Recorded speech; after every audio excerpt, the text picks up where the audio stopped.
সদ্য সমাপ্ত টি-20 বিশ্বকাপে ওড়েনি বাংলাদেশের পতাকা। তবে টুর্নামেন্ট শুরুর আগে আলোচনার কেন্দ্রে ছিল টিম টাইগার। নিরাপত্তার শঙ্কা, এই এক শব্দতেই শুরু হয় বিতর্ক।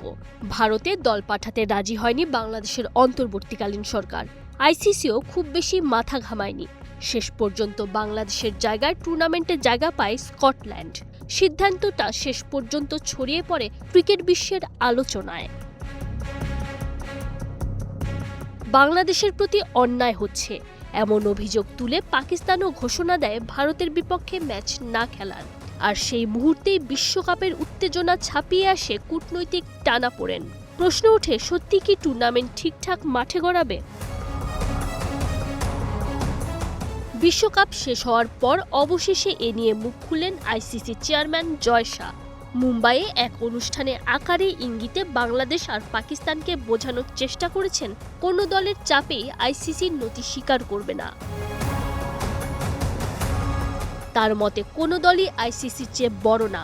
আইসিসি হলো সব দলের সমন্বয়ে গড়ে ওঠা একটা সংস্থা। আবার বাংলাদেশ বিশ্বকাপে না খেলায় দর্শক হারানোর শঙ্কাও জেগেছিল।